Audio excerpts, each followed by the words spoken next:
Please subscribe this channel and hit the bell icon ताकि videos की सारी notification आपको मिलती रहे।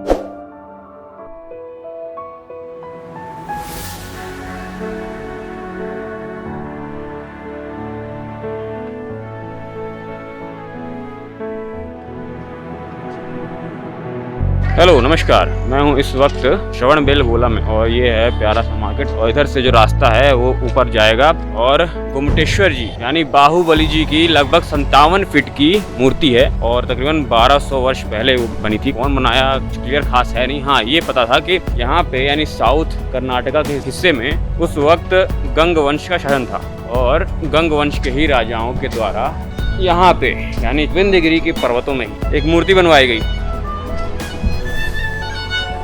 और जैन धर्म के लोगों के लिए ये काफ़ी महत्वपूर्ण स्थल था, स्पेशली चंद्रगुप्त मौर्य के समय में। कहते हैं कि चंद्रगुप्त मौर्य यहाँ पे तकरीबन 298 BC के समय आते हैं और संलेखन पद्धति से अपने प्राणों को त्याग देते हैं। तो welcome to Hassan district Karnataka. तो कर्नाटका के हासन डिस्ट्रिक्ट से लगभग 50 किलोमीटर दूर ये जगह है। अगर यहाँ पे आना चाहते हैं तो आप डायरेक्ट हासन आ सकते हैं, वहाँ पे काफ़ी अच्छा रेलवे स्टेशन है, तो वहाँ से आप यहाँ पहुँच सकते हैं। बट अगर आपको हासन के लिए अगर ट्रेन वगैरह नहीं मिलती है, कोई रास्ता नहीं मिलता है कि आप हासन पहुंच सकें, तो आप कोशिश करिए मैसूर आइए। मैसूर से आपको पहुंचना पड़ेगा चिन्ना क्या नाम है, चिन्ना भूल क्या नाम। रुको जरा सब्र करो। चिन्नरायपट्टनम, करेक्ट, अब याद आया। पढ़ाई लिखाई में ध्यान लगाओ, IAS बनो और देश को संभालो, लेकिन नहीं। तो चिन्नरायपट्टनम या चिन्नरायपट्टना आप बोल सकते हैं। चिन्नरायपट्टना से ये मुश्किल से 12 किलोमीटर दूर पे है। तो डायरेक्ट बस जाती है चिन्नरायपट्टना, जो कि काफ़ी अच्छा बड़ा सा टाउन है, और वहाँ से भी डायरेक्ट बस मिलती है श्रवण बेलगोला के लिए। और यहाँ पे खूब बड़ा तालाब है, कल्याणी तालाब। तो बस स्टैंड से मुश्किल से आपको 10 कदम चलना पड़ेगा, तो आप सीधे पहुँच जाएंगे विंध्यगिरी पर्वत के पास। और सामने ही चंद्रगिरी का पहाड़ है ये वाला। तो कहते हैं कि यहाँ पे ऊपर साइड जो मूर्ति है वो बनी हुई है भारत की यानी बाहुबली जी के भाई की। तो ऐसा माना जाता है किस्से कहानियों में कि ऋषभदेव जो आदिनाथ थे, इनके कई सारे पुत्र हुए, लगभग 100 पुत्र और 2 बेटियाँ। 100 पुत्रों में 2 सर्वाधिक बलवान निकले। एक थे भरत, जिनके नाम पे भारत राष्ट्र का नाम पड़ा, और दूसरे हुए वो थे बाहुबली।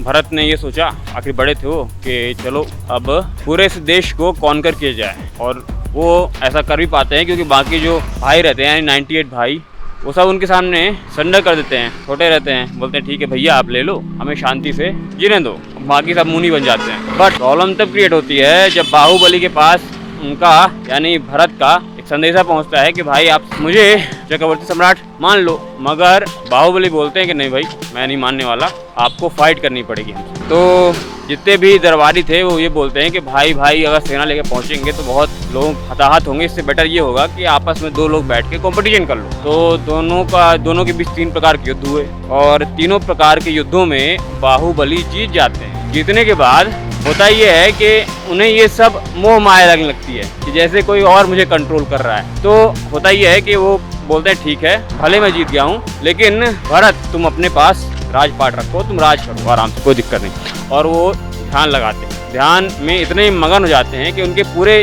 पैरों में हाथों में बेल यानी जटाएं, जो जंगली बेल हैं, वो तक चढ़ जाती है। इसीलिए आप जब भी देखोगे तो वो हमेशा खड़े मुद्रा में दिखते हैं। उस मुद्रा को कहते हैं कार्योत्सर्ग। तो हम लोग की रेखा मिल रही है, देखिए मेरी भी रेखा आपकी भी रेखा है ना, मिल रही ना, नहीं मिल रही, क्या हो गया, कुछ नहीं। तो कार्योत्सर्ग एक प्रकार का ध्यान मुद्रा होती है जैनों में, जिसमें खड़े होके आपको ध्यान लगाना पड़ता है, हिलना नहीं है, डुलना नहीं है। एक प्रकार की प्राकृतिक आपदा है वगैरह, आपको ध्यान लगा के बस खड़े रहना है। तो होता है कि बहुत दिनों तक वो ऐसा करते रहते हैं। और इसी बीच भरत उनके पास पहुंच जाते हैं और देखते हैं कि उन्होंने सब कुछ त्याग दिया है वगैरह। तो उनको काफ़ी दुख ऐसा प्रतीत होता है और सारी जो अपनी अर्जित की हुई संपत्ति थी वो अपने बेटों में वो बांट देते हैं आगे चल के। और वो भी उन्हीं की तरह उन्हीं को प्रणाम करके वो भी उस ध्यान मुद्रा में मुनि बन जाते हैं। तो ये थी छोटी सी कहानी। एक बात और यहाँ आप अगर आते हैं तो सबसे पहले कोशिश करिएगा कि थोड़ा सा एक्सरसाइज कर लीजिएगा, क्योंकि टोटल ऊपर आपको पहाड़ में जाना है, वो पहाड़ दिख रहा है, ठीक है। तो 700 सीढ़ियाँ हैं, तो आराम से चढ़िएगा। ये यहाँ ढलान दिख रही है तो काफ़ी खतरनाक दिख रहा है, बट एक्चुअली सीढ़ियाँ बनी हुई हैं, बगल में रेलिंग है, आराम से चढ़ना है, आराम से ऊपर जाइए। भाग के जाएंगे तो थक जाएंगे, और आराम से जाएंगे तो आराम से पूरी जगह का नज़ारा देखेंगे। सबसे पहले आप वहाँ जाएंगे तो एक छोटा सा मंदिर दिखेगा, पत्थरों का मंदिर है, वो तकरीबन 1200 वर्ष पहले बना हुआ था। तो सबसे पहले आपको सामने ही आदिनाथ जी दिख जाएंगे, और उनके लेफ्ट में शांतिनाथ रहेंगे, और उनके राइट में नेमिनाथ रहेंगे। तो एक तरह से बोल दें ईस्ट वेस्ट नॉर्थ साउथ, इस तरह से रहता है सिस्टम, बट मैं सीधे सीधे देखता हूँ। तो सामने जो मंदिर है गर्भगृह, इसमें आदिनाथ हो गए, आदिनाथ के लेफ्ट साइड शांतिनाथ, और उनके राइट साइड नेमिनाथ। तो 3 हैं जो आपको मिल जाएंगे। अच्छा, उसके बाद फिर आपको ऊपर जाना पड़ेगा, तो ऊपर भी तकरीबन आपको 25-30 सीढ़ियाँ और चढ़नी पड़ेगी, और वहाँ पे आपको मिलेंगे फिर बाहुबली जी। जो मूर्ति है वो एक ही पत्थर से बनी है। क्लेरिफिकेशन नहीं है कि इतनी बड़ी शिला जो है, पत्थर कैसे लाया गया, क्योंकि लगभग 57 से 60 फीट की जो मूर्ति टोटल कंप्लीट बनी हुई है, वो एक पत्थर से वहाँ बनी हुई है, और आसपास जो पत्थर हैं उन सबको प्लेन करने में ही बहुत सारा धन बल वगैरह वगैरह ज्ञान लग जाता है।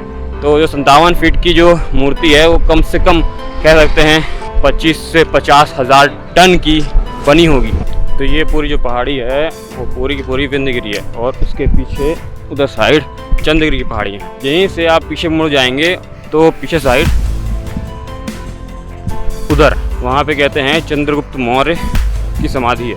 वहाँ पे वो खड़े होके संलेखन पद्धति से अपने प्राणों को त्याग देते हैं। चंद्र राया नाम के निर्माता थे गंग वंश के, तो उन्होंने यहाँ पे तकरीबन एक ग्रेनाइट से, कैसे बनी ये पता नहीं, हाँ लेकिन ये उल्लेख मिलता है कि गंग वंश के ही एक जनरल थे, उन्होंने यहाँ पे एक बहुत बड़ी प्रतिमा बनवाई थी, और आज भी वो खड़ी है यहाँ पे। और जैन तीर्थंकरों की कई सारी यहाँ मूर्तियाँ अवेलेबल हैं, और जैन जो धर्म को मानते हैं, विश्वास करते हैं और खुद जैन हैं, तो यहाँ पे आते हैं, और अन्य धर्म के लोग भी यहाँ पे आते हैं और दर्शन करते हैं। तो जैसा कि मैंने आपको बताया कि लगभग 1200 वर्ष पहले ये जगह बनी थी। इससे पहले भी एक्चुअली में तकरीबन 2300 वर्ष पहले भी इस जगह का काफ़ी इंपॉर्टेंस रहता है। एक्चुअल में होता क्या है कि एक समय में उत्तर भारत में नंद वंश का शासन चल रहा था, जिसे चंद्रगुप्त मौर्य के द्वारा समाप्त कर दिया जाता है। तो लगभग 323 के आसपास ये सब होता है। एक्चुअल में चंद्रगुप्त मौर्य के ऊपर असल में जो ग्रीक इन्वेजन होता है वो होता है 305 से लेकर 303 के बीच में। तो सेल्यूकस निकेटर नाम का एक जनरल था, वो एक समय में अलेक्जेंडर की आर्मी में था, और अलेक्जेंडर की आर्मी में उस वक्त तो कहते हैं कि चंद्रगुप्त मौर्य भी काम कर रहा था, प्रैक्टिस कर रहा था, क्योंकि तक्षशिला के आसपास क्षेत्रों में अलेक्जेंडर की सेना ने कब्जा कर लिया था पोरस के साथ संधि करके। खैर, जब अलेक्जेंडर लौट जाता है और उसकी बेबीलोन यानी इराक में मृत्यु हो जाती है, तो वापस से वहाँ के जनरलों के बीच में आपस में फूट पड़ जाती है। कोई हिस्सा लूट रहा होता है, कोई हिस्सा लूट रहा होता है, और सेल्यूकस निकेटर के हिस्से में ज़्यादातर हिस्सा आ जाता है, यानी इराक से लेके ईरान और भारत का जो पश्चिमी हिस्सा है वो आ जाता है। तो अब ये क्लैश होना बाकी था कि कब चंद्रगुप्त मौर्य की सेना और सेल्यूकस निकेटर की ग्रीक की सेना भिड़े, और ऐसा हो जाता है। लेकिन प्रॉब्लम ये है कि चंद्रगुप्त मौर्य और उसकी सेना जो रहती है वो ऑलरेडी ग्रीक से ट्रेनिंग ले चुकी होती है, तो जानते हैं कहाँ पे उसके स्ट्रॉन्ग पॉइंट है, कहाँ वीक पॉइंट है। लेकिन सेल्यूकस निकेटर को भारतीय सेना की वीकनेस के बारे में कोई खास जानकारी थी नहीं, और जब युद्ध होता है तो प्रॉब्लम ये क्रिएट होती है कि चंद्रगुप्त मौर्य भारी पड़ जाते हैं। 2 साल तक लगातार संघर्ष चलता रहता है, लगातार वेव पे वेव अटैक होते रहते हैं, दाएं बाएं ऊपर नीचे चारों तरफ, मगर सेल्यूकस निकेटर जीत नहीं पाता। तो फाइनली सेल्यूकस निकेटर संधि के लिए प्रस्ताव रखता है चंद्रगुप्त मौर्य के सामने, भैया मान जाओ, और गिफ्ट के तौर पे, मतलब कि शांति के तौर पे मेरी बेटी हेलेना ले लो, और मैं आपसे रिक्वेस्ट करता हूँ कि मुझे 500 हाथी दे दीजिए, ताकि जो मेरे दुश्मन है ग्रीस में, मैसेडोनिया में, मैं उनसे लड़ सकूँ और जीत सकूँ। तो चंद्रगुप्त मौर्य मान जाते हैं, शादी हो जाती है हेलेना से, यानी सेल्यूकस निकेटर की बेटी से, और यहाँ पे कुछ दिनों के लिए शांति स्थापित हो जाती है। परंतु उसके ठीक 6 साल बाद, यानी तकरीबन 298 के पास में, चंद्रगुप्त मौर्य की भेंट होती है श्रुतकेवली भद्रबाहु से। तो वो जैन मुनि थे। और शुद्ध केवली एक्चुअली में एक प्रकार की बात ही है। एक्चुअल में कहा जाता है कि शुद्ध केवली वो आखिरी थे, और शुद्ध केवली का अर्थ होता है कि सभी शास्त्रों के ज्ञाता, यानी जैन ग्रंथों के हो या हिंदू धर्म के हो। तो उस वक्त जो मुख्य धर्म चला करते थे, जैन, बौद्ध और हिंदू, तो उनमें कई सारे ग्रंथ हुआ करते, कई प्रकार के शास्त्र हुआ करते थे, उन सब के वो ज्ञाता थे। खैर, तो शुद्ध केवली भद्रबाहु से मिलने के बाद उनके हृदय में परिवर्तन आता है। वो सब कुछ अपना राजपाट छोड़ के उनके साथ श्रवण बेल गोला जाते हैं, यानी यहीं पे आते हैं, और यहाँ पे वो फिर जैन धर्म प्रैक्टिस करने लगते हैं। और धीरे धीरे वो संलेखन पद्धति से अपने शरीर को स्थिर और मन को एकाग्र करना शुरू कर देते हैं। संलेखन पद्धति एक प्रकार का योग होता है, एक प्रकार का ध्यान होता है, जिसके द्वारा आप धीरे धीरे अपने शरीर को छोड़ते हो, यानी प्राणों को त्यागते हो। और इसके द्वारा ही भद्रबाहु भी, यानी जो बड़े बड़े मुनि, ऋषि मुनि रहते थे, वो सब संलेखन पद्धति, यानी जैन मुनि जो खास कर आते, वो अपने संलेखन पद्धति के द्वारा ही अपने प्राणों को त्याग करते। नहीं सर, थैंक यू, मैं भोजन ढूंढ रहा हूँ। यहाँ पे है क्या भोजनालय आसपास? भोजनालय इधर है, भोजनालय, अच्छा भोजनालय, हाँ मिल गया। तो ये है विंध्यगिरी के गेट, जहाँ पे आप बाहुबली जी से मिल सकते हैं। तो यहाँ से एंट्री है। कोशिश करिएगा कि अपने सामान वगैरह को ऊपर ना ले जाइएगा। खैर, यहाँ पे जहाँ पे चप्पल वगैरह रखते हैं, वहाँ पे आपको एक छोटा सा स्टोर मिल जाएगा, जहाँ पे अपने सामान को आप रख सकते हैं मात्र 15 रुपये में। चप्पल और सामान दोनों मिला के 15 रुपये लगेगा, ठीक है। और वहाँ पे रख दीजिएगा, और ऊपर आपको नंगे पैर जाना पड़ेगा। आप जूता पहन के, चप्पल पहन के नहीं जा सकते। प्योर वेज भोजनालय है। तो ये है मसाला डोसा श्रवण बेल गोला का। पूरा फैला ही नहीं रहा है। Coffee and coffee 20 rupees and 70 rupees. बढ़िया है वैसे। जहाँ भी डोसा खाओ, मतलब कि ज़िले में, तो हर ज़िले का टेस्ट अलग आता है। जैसे कि भारत में जहाँ जहाँ जाओ तो वहाँ की हर जगह भाषा, वहाँ कल्चर, वहाँ का रीति रिवाज वगैरह वगैरह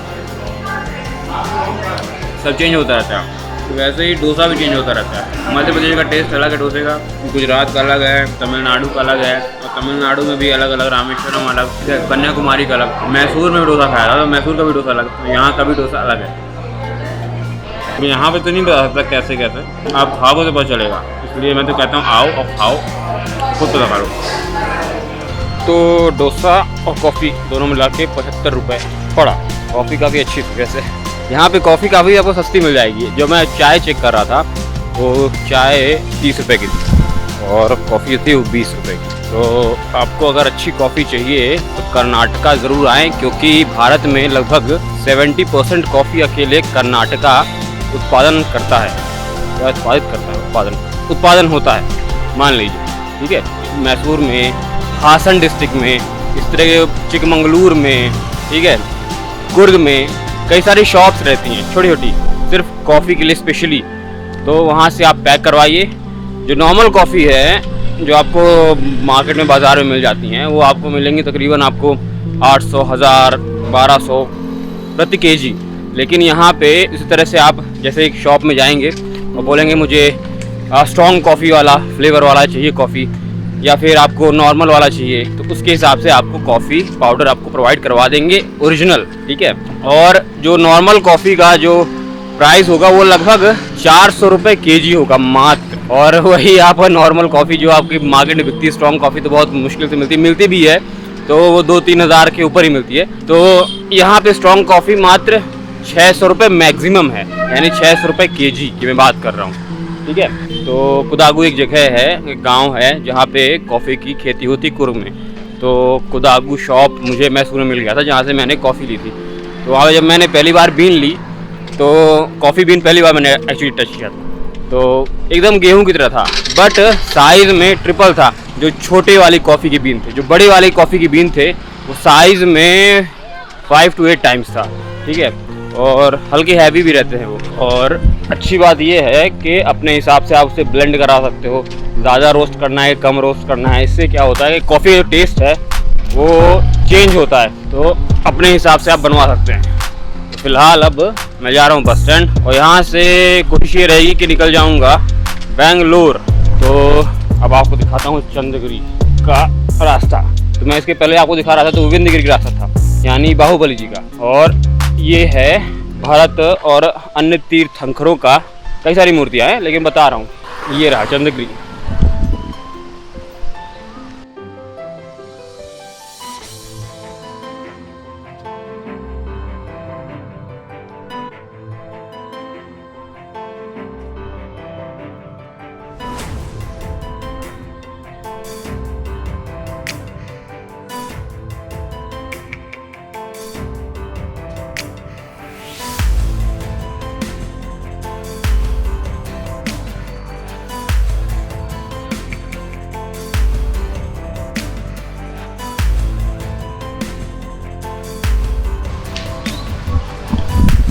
तो ये चंद्रगिरी पहाड़ी,